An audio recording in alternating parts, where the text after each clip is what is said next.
Set, Girl.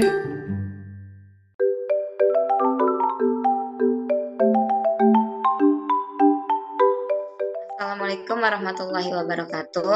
Yang terhormat kepada Ibu Aziza selaku dosen mata kuliah Logika Informatika dan yang terhormat para kakak-kakak Asdos.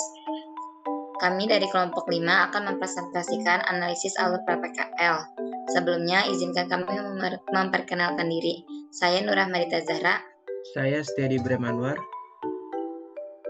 Dan saya Fauzi Adisa.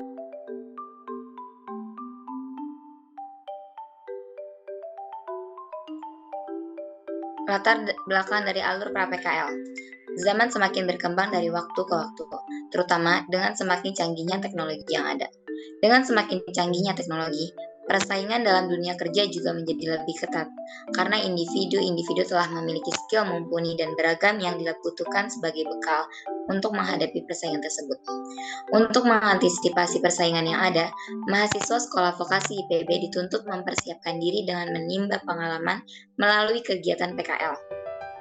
Melalui kegiatan PKL ini, mahasiswa Sekolah Vokasi IPB dapat belajar bagaimana mengatasi permasalahan yang berbeda pada setiap perusahaan sehingga membentuk mental yang kuat jika menemui masalah serupa, karena kita sudah pernah merasakan tekanannya. Dengan semua ilmu yang didapatkan selama PKL, akan membuat mahasiswa menjadi lebih baik karena pengalaman dan kepercayaan diri untuk memasuki dunia kerja telah diperoleh.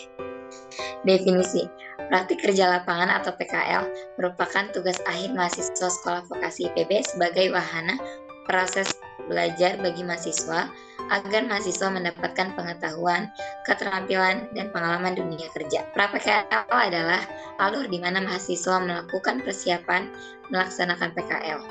Dalam pra-PKL ini, diberikan pembekalan PKL supaya meminimalisir kendala saat penerapan bekerja. Tujuan yang akan dicapai dalam pra-PKL adalah yang pertama, memberikan kesempatan yang luas kepada mahasiswa untuk mampu mengaplikasikan berbagai ilmu pengetahuan dan keterampilan yang diperoleh melalui berbagai pekerjaan di dunia kerja. Yang kedua, mampu mengidentifikasi masalah dan memberikan alternatif pemecahan masalah dalam dunia kerja melalui penerapan ilmu sesuai dengan bidang keahlian masing-masing. Yang ketiga, menjalin hubungan kerjasama antara perguruan tinggi dengan perusahaan terkait guna kemajuan bangsa di berbagai bidang. Selanjutnya yaitu alasan kenapa kami membahas alur pra-PKL ini. Yang pertama, masih banyak mahasiswa yang belum paham dengan alur PKL yang akan mereka laksanakan. Lalu yang kedua, terdapat kesalahan dalam persiapan melaksanakan PKL. Dan yang ketiga, yaitu banyak mahasiswa yang melewatkan beberapa tahap dalam PKL. Rumusan masalah. Rumusan masalahnya yang pertama yaitu dosen pembimbing tidak bersedia menjadi pembimbing mahasiswa PKL. Yang kedua, tidak mengikuti pembekalan PKL untuk mahasiswa. Dan yang ketiga yaitu mahasiswa tersebut tidak lulus dalam ujian kompetensi prodinya masing-masing.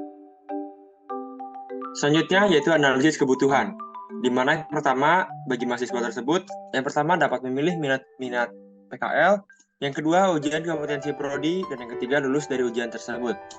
Lalu di sini kedua ke program studi, yang pertama mensosialisasikan PKL, yang kedua membuat surat permohonan PKL, yang ketiga surat permohonan dosen, keempat daftar lokasi PKL untuk mahasiswa, yang kelima kesediaan pembicara PKL, dan yang keenam yaitu pembekalan PKL. Di sini dosen pembimbing juga berperan sebagai pertama ketersediaannya untuk menjadi dosen pembimbing bagi mahasiswa, yang kedua membantu dalam penyusunan rencana kerja PKL, dan yang ketiga dalam berita acara kolokium. Untuk perusahaannya di sini memberikan surat ketersediaan untuk dilaksanakan PKL dan memberikan surat jawaban atas lokasi detail untuk masing-masing mahasiswa. Di sini akademik juga berperan, yang pertama surat undangan pertemuan antara dosen pembimbing, dan yang kedua membuat surat permohonan pembicara PKL. Dan yang terakhir di sini dekan SVIPB berperan dalam pelepasan mahasiswa PKL sebelum praktik. Untuk visualisasinya di sini kami yang pertama menggunakan flowchart, di mana flowchart ini merupakan gabungan dari antara dua kata, flow yang berarti alur dan chart yang berarti bagan. Jadi bila diartikan itu flowchart itu sebagai sebuah bagan yang berbentuknya aliran yang saling berhubung satu sama lain. Dan di sini kita menggunakan bentuk elips atau oval sebagai tanda mulai atau berakhir satu proses, lalu persegi menggambarkan proses tersendiri, dan yang ketiga ada belah ketupat yang menggambarkan keputusan ya atau tidak. Dan di sini juga kami menggunakan garis dengan tanda panah sebagai penunjuk arah alur tersebut berjalan. Yang pertama dari mulai. Pertama dari sosialisasi PKL untuk mahasiswa, lalu mahasiswa memilih minatnya masing-masing.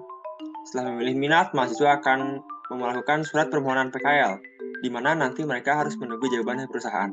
Jika perusahaan menolak, maka mereka harus mengajukan kembali surat tersebut.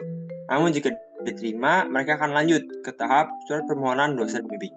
Dan sama di sini juga menunggu jawaban dari dosen pembimbing. Jika dosen pembimbing tersebut menolak, maka harus diajukan kembali. Namun jika sudah diterima, maka mereka akan langsung ke tahap daftar lokasi PKL. Dan setelah daftar lokasi PKL, mereka akan mendapatkan jawaban pastinya, di mana mereka akan ditempatkan. Dan setelah mendapatkan jawaban, mereka juga akan dibuatkan surat undangan pertemuan dengan dosen pembimbingnya. Setelah itu akan ada surat permohonan pembicara PKL, di mana di sini juga menunggu jawaban. Ketika orang tersebut sudah bersedia menjadi pembicara, maka akan diagendakan untuk pembekalan PKL untuk mahasiswa tersebut, dan di mana nanti juga setelah pembekalan tersebut akan ada ujian kompetensi prodi sebagai uji kelayakan mahasiswa. Jika mereka tidak lulus, maka mereka harus mengulang dengan maksimal 2 kali. Namun jika sudah lulus, maka mereka langsung ke tahap penyusunan rencana kerja PKL, di mana nanti rencana kerja ini dipresentasikan dalam berita acara kolegium. Baru setelah lulus, maka mereka akan dilepaskan untuk PKL dan selesai. Baik, untuk selanjutnya kami juga akan menyajikan visualisasi berupa use case diagram. Namun sebelumnya, pada alur pra-PKL ini terdiri dari 6 aktor. Aktor ini dianalogikan sebagai pemeran-pemeran yang terlibat dalam suatu alur permasalahan. Ada di antaranya mahasiswa, dosen pembimbing, kaprodi, akademik, perusahaan, dan juga dekan. Baik, sebelumnya apa itu use case diagram? Use case diagram adalah satu dari berbagai jenis diagram UML atau Unified Modeling Language yang menggambarkan hubungan interaksi antara suatu sistem dengan aktornya. Use case diagram ini dapat mendeskripsikan tipe-tipe interaksi antara si pengguna dengan sistemnya. Nah, simbol-simbol yang kami gunakan diantaranya ada aktor yang disimbolkan dengan stickman manusia yang menjadi pemeran. Kemudian elips atau use case merupakan abstraksi dari interaksi antara aktor dengan sistem. Kemudian di sini ada simbol include yang disimbolkan dengan panah bergaris putus-putus, menunjukkan bahwa suatu sistem A itu tidak akan dapat terjadi tanpa sistem B terjadi terlebih dahulu. Kemudian yang terakhir yaitu ada extend, yaitu disimbolkan dengan panah menunjukkan bahwa suatu sistem A dapat terjadi tanpa ataupun dengan sistem B terjadi terlebih dahulu. Di sini ditampilkan visualisasi pra-PKL yang dimulai dari sosialisasi PKL, surat permohonan PKL ke perusahaan, surat permohonan dosbing, dan daftar lokasi PKL, serta kesediaan pembicara PKL. Sebenarnya ini merupakan analisis dari kebutuhan kaprodi seperti juga mahasiswa, perusahaan, dosbing, dan akademik, serta dekan. Di sini kami menganalisis use case diagram yang merupakan hubungan dari interaksi antara sistem dengan aktornya. Nah, di sini interaksi yang terjadi yaitu faktor include yang dimana kesediaan perusahaan itu harus didapatkan. Bagaimana caranya ya? Kita harus membuat surat permohonan PKL ke perusahaan. Nah, di situ terdapat suatu interaksi antara pengguna dengan sistem. Kemudian ada juga yang kedua pada surat jawaban lokasi PKL yang disertakan oleh perusahaan, sebelumnya pihak kaprodi harus memberikan daftar lokasi PKL. Kemudian pihak kaprodi juga harus memberikan surat permohonan dosbing untuk mendapatkan kesediaan dari dosen pembimbing. Kemudian ada juga interaksi lain yaitu dilakukan oleh akademik, yaitu surat undangan pertemuan dosbing dan juga surat permohonan pembicara PKL.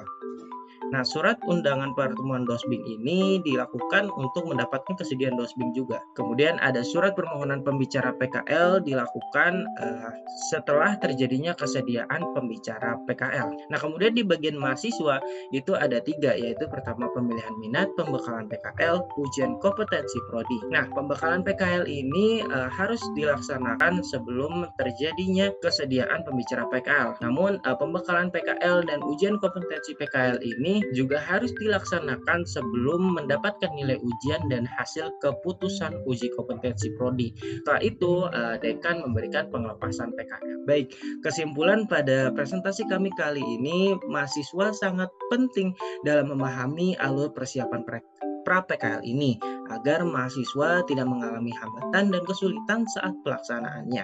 Baik, itulah tadi presentasi yang bisa kami sampaikan pada kesempatan kali ini. Kurang lebihnya mohon maaf. Wassalamualaikum warahmatullahi wabarakatuh.